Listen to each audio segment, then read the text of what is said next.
Bismillah Rahman Rahim. Assalamu alaikum students. In this lecture, I will try to answer the following questions. First is what is a risk-free asset and what are its risk-return characteristics? What is the covariance and correlation between the risk-free asset and a risky asset or portfolio of risky assets? What is the expected return when you combine the risk-free asset and a portfolio of risky assets? What is the standard deviation when you combine a risk-free asset and a portfolio of risky assets? When you combine the risk-free asset and a portfolio of risky assets on the Markowitz affiliate frontier, what does the set of possible portfolios look like? Given the initial set of portfolio possibilities with the risk-free asset, what happens when you add financial leverage? What is the market portfolio? What assets are included in this portfolio? And what are the relative weights for the alternative assets included? What is the capital market line? What do we mean by complete diversification? And how do we measure diversification for an individual portfolio? The main topic for today is the capital market line. In the previous lecture, we have studied some assumptions of the capital market theory, and one of the assumptions was that all the investors can borrow or lend money at the risk-free rate of return. And the risk-free rate of return is provided by the risk-free assets. So first we will discuss the risk-free asset and some of its characteristics, such as number one, an asset with zero standard deviation. So a risk-free asset is an asset which has a zero standard deviation. It means it has no risk. The other characteristic is that zero correlation with all other risky assets. So it has a zero correlation. It means it has no correlation with the other risky assets, and it provides the risk-free rate of return. And we have discussed that the example of a risk-free asset is a treasury securities or treasury bills that provides the risk-free rate of return, and it will lie on the vertical axis of a portfolio graph. If we draw the portfolio graph where the risk is on the x-axis and expected return is on the y-axis, then you will see that the risk-free rate of return will lie on the vertical axis or y-axis of the portfolio, or you can say that it is lie on the y-intercept. At the y-intercept, risk of a risk-free asset is zero. So here you can see that sigma RF is equal to 0. It means there is zero risk or there is no risk involved in the risk-free asset. You can see here the formula determine the covariance between two sets of returns. So we will use this formula to determine the covariance between the risk-free asset and the risky asset. When we are 100% sure about the returns we will receive that are promised and there is no variation involved with that returns, then Ri is equal to expected Ri, and Ri minus expected Ri is equal to 0. If we put this value into the formula above, we will get that we will get covariance of Ij or covariance of risky asset and the risk-free asset is equal to 0. So it means that the covariance of the risk-free asset with any risky asset or portfolio will always equal to 0. Similarly, the correlation between any risky asset and the risk-free asset would be 0. So the covariance and the correlation between the risk-free asset and the risky asset is 0. Combining a risk-free asset with the risky portfolio. When we construct a portfolio where we combine a risk-free asset with a risky portfolio, the expected return is the weighted average of the two returns. So expected return on portfolio is equal to WRF into risk-free rate of return plus 1 minus WRF into expected return on any risky asset. So W is basically the proportion of investment in the risk-free asset, and the 1 minus WRF is the remaining proportion invested in any risky asset. So the sum of these two is the expected return on the portfolio. So here is to determine the standard deviation of a portfolio where we combine a risk-free asset with the risky asset. So the standard formula for determining the standard deviation of a risky portfolio his expected variance portfolio is equal to W1 square sigma 1 square plus W2 square sigma 2 square plus 2W1 W2 R1 2 sigma 1 sigma 2. So it's an expected variance for a two asset portfolio. Now we substitute the risk-free asset for security 1 and the risky asset for security 2. So this formula would become expected variance portfolio is equal to W square RF sigma square RF plus 1 minus WRF whole square sigma 1 sigma I square plus 2 WRF 1 minus WRF and RFI correlation between the risk-free asset and the risky asset and sigma RF and sigma I. So since we know that the variance of the risk-free asset is zero and the correlation between the risk-free asset and any risky asset is zero, we can adjust the formula. So what is the formula for this portfolio? Then we have expected variance is equal to 1 minus WRF whole square into sigma I square, because the other amounts will multiply with 0, so it becomes 0, and now the formula shortened to 1 minus WRF whole square into sigma I square. So in this way we can determine the risk of a portfolio where we combine risk-free asset with a risky asset. So after taking a square root of the variance, we will get the expected standard deviation portfolio, which is equal to 1 minus WRF into sigma I. And sigma I, as you know, is the risk on a risky asset. So the standard deviation of a portfolio that combines the risk-free asset with the risky assets is the linear proportion of the standard deviation of the risky asset portfolio. So combining risk-free asset with risky portfolio, mathematically we have seen that both the expected return and standard deviation of returns are in linear combinations. So a graph of possible portfolio returns and risk looks like a straight line between the two assets. So in the next slide we will see the graph. We will see that it is a straight line.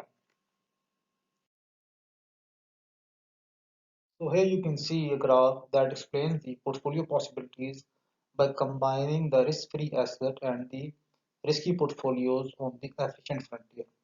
So here you can see that we draw the expected risk on the x-axis and expected return portfolio on the y-axis and risk-free rate of return on the y-intercept, where the risk of the risk-free asset is zero. And the blue curve explains the Markowitz efficient frontier. If we draw a line from risk-free rate of return to point A on the efficient frontier, so you can attain any point along this line by investing some portion of your portfolio in the risk-free asset and the remainder portion in the risky asset portfolio at point A on the efficient frontier.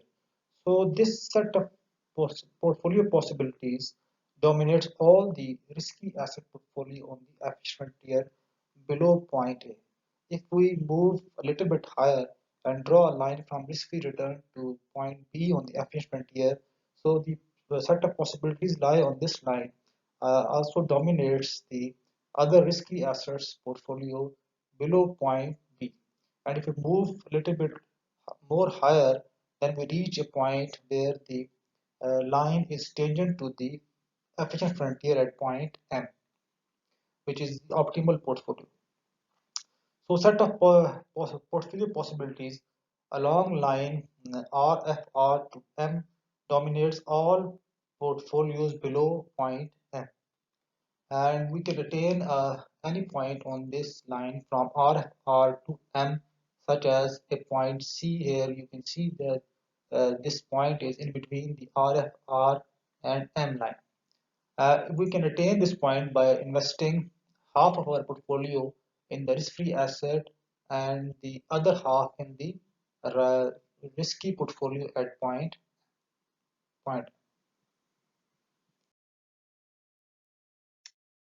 Risk return possibilities with leverage. An investor may want to attain a higher expected return than is available at point M. It means that the investor wants to achieve a higher expected return and he is willing to accept higher risk. So he has two options or two alternatives. Either he can invest along the efficient frontier beyond point M, such as point D on the efficient frontier. Or he can add leverage to the portfolio by borrowing money at the risk-free rate and investing in the risky portfolio at point M. So here he has two options. Either he can invest in all the risky assets at point D, or he can borrow, as we have the assumption that the investor can borrow or lend money at the risk-free rate of return. So if he borrows money at the risk-free rate of return and then invest in the risky portfolio at point M, he can attain a higher expected return.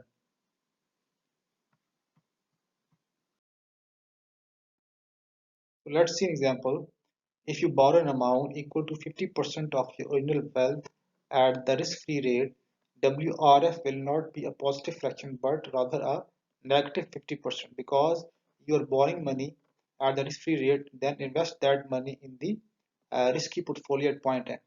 So the effect on the expected return for your portfolio is expected return portfolio. This is the formula for the expected return portfolio, and we have by putting values in this formula, we get negative 0.50 into risk-free rate of return plus 1.50 into expected return on market portfolio. The return will increase in a linear fashion along the line RFR to M because the gross return increases by 50%, but you must pay interest at the risk-free rate of return on the money borrowed. For example, assume that this expected risk-free rate of return is equal to 0.06 and expected return on market portfolio is equal to 12%. The return on your leverage portfolio would be, we put the values in the formula and get negative 0.50 into 0.06 plus 1.5 into 0.12, and the end result is 15% expected return portfolio. So by doing this, we have increased the return from 12% to 15%. The effect on the standard deviation of the lead portfolio is similar. It is also a linear function. So by putting the values, we get 1.50 into sigma n. Sigma n m is basically the risk on the market portfolio. Therefore, both return and risk increase in a linear fashion along the original line RFRM, and this extension dominates everything below the line on the original efficient frontier. Thus, you have a new efficient frontier, the straight line from the risk-free rate of return tangent to point M. So this line is referred to as the capital market line. So the capital market line basically runs from the risk-free rate of return and it meets at the point M on the efficient frontier. So this line is known as the capital market line.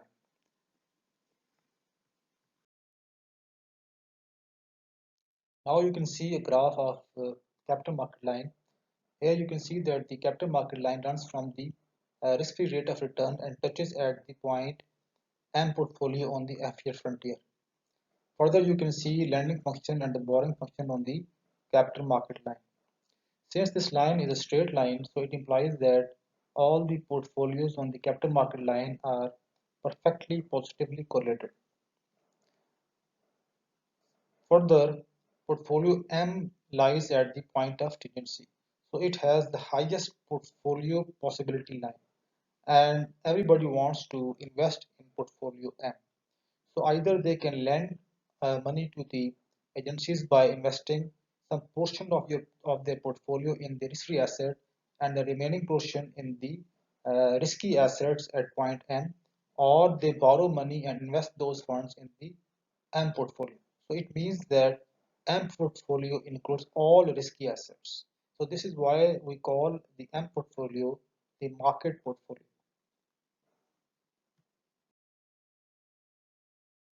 The market portfolio. Since market portfolio consists of all risky assets, it is a completely diversified portfolio, which means that all the unique risk of individual assets, unsystematic risk, is diversified away. Because market portfolio is a very large portfolio and it includes all the risky assets, so we believe that it is a completely diversified portfolio. And by this diversification, we believe that all the unique risk of individual assets, or we also call it a idiosyncratic risk or a firm-specific risk or unsystematic risk, is completely diversified away, and the only risk that exists in the market portfolio is the systematic risk. So in the next lecture, we will discuss the systematic risk. I think it is enough for today. Inshallah, we will further discuss in the interactive session.